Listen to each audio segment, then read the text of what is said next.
प्रत्येकाच्या आयुष्यामध्ये असं काहीतरी विशेष असतं, ज्याच्यामध्ये मॅजिक असतं, ज्याच्यामध्ये कुतूहल असतं, ज्याच्यामध्ये आपल्या भावना गुंतलेल्या असतात. आज अशाच काही आठवणीतली स्थळं आणि काही त्या स्थळावरच्या मनाच्या धाग्यामध्ये गुंतलेले क्षण आपल्याला बेचैन करीत असतात, नेहमी आठवण करून देतात. असाच एक आठवणीतला परिसर आणि त्या परिसरातील झाडाला भेटण्यासाठी आज आम्ही निघालो आहोत. खरं तर हा प्रवास 27 वर्षापूर्वीचा. 27 वर्षापूर्वी त्या झाडाच्या छायेमध्ये, त्या झाडाच्या सानिध्यामध्ये मी उन्हाच्या तीव्र लाटा, उन्हाच्या झळा पाहिल्या आणि त्या झाडानं त्या असह्य उन्हाळ्यापासून दिलासा दिला. पावसाळे पाहिले, तसेच हिवाळी पाहिले. अशा एका जिवलग मित्र म्हणा हवं तर त्याला भेटण्यासाठी आज आपण जात आहोत. हर घडी बदल रही है जिंदगी, असं आपण गाणं ऐकलं असेल.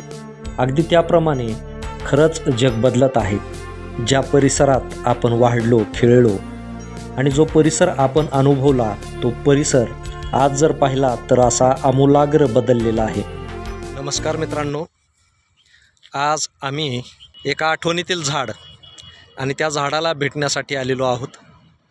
27 वर्षानंतर या झाडाच्या भेटीला आम्ही दोघेजण या ठिकाणी आलेलो आहोत. माझ्यासोबत संदीप सर आहेत आणि हे कडुलिंबाचं झाड, ज्या झाडाच्या खाली आम्ही कॉलेजला असताना अभ्यास केलेला होता.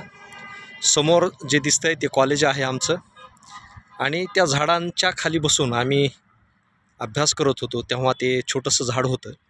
आज ते बऱ्यापैकी मोठं डोलदार झालेले आणि त्या झाडाच्या भेटीसाठी आज आठवण आली आणि त्या आठवणीतल्या झाडाला भेटण्यासाठी आम्ही आलेलो आहोत.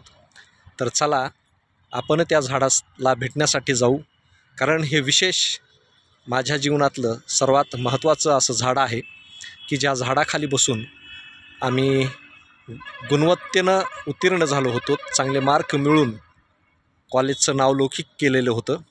अशा झाडामुळं शैक्षणिक जीवन आणि शैक्षणिक प्रवास सुखाचा झाला होता. त्या झाडासोबत जे काही जिव्हाळ्याचे ऋणानुबंध जोडलेले होते, त्या बंधनाला पूर्ण करण्यासाठी आणि त्या बंधनात राहण्यासाठी आज आम्ही ह्या झाडाला भेटण्यासाठी बीडवरून आलेलो आहोत आणि बऱ्याच दिवसापासून या झाडाला भेटण्याची इच्छा होती. आज संदीप सरांच्या सहकार्यानं ती पूर्णत्वास जात आहे. चला तर आपण त्या झाडाला भेटूयात. आणि या झाडाजवळ आम्ही पोहोचलेलो आहोत.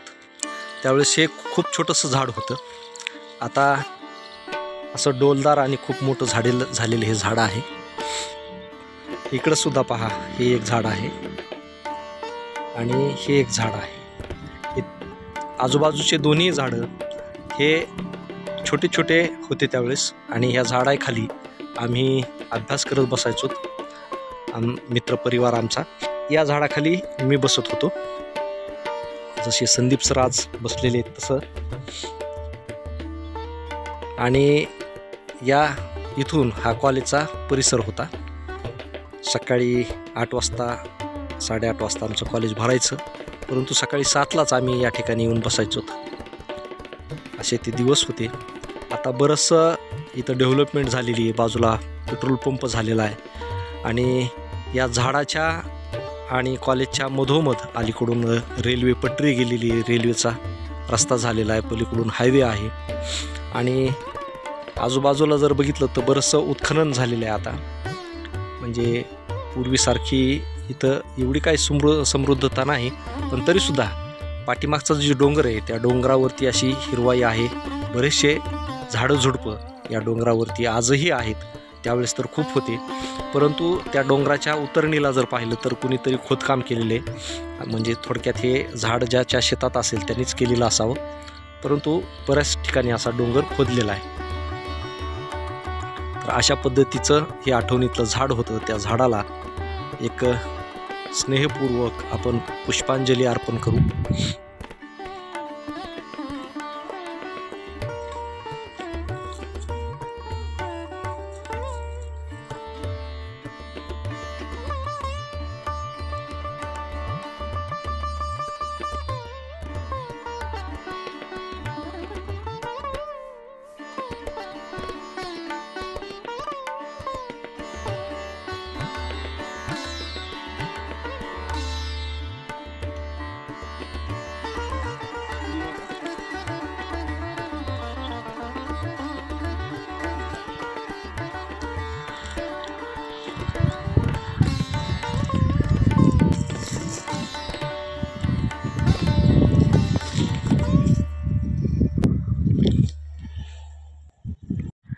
सूर्य आता मावळतीला जातोय आणि बराच वेळ या झाडांच्या सानिध्यात या माळाच्या पोटाला आपुलकीचे श्वास घेता आले, मायेची ऊब घेता आली आणि पुन्हा एकदा आमच्या कॉलेजच्या महाविद्यालयाच्या समोर जुने दिवस ताजे करता आले, आठवता आले.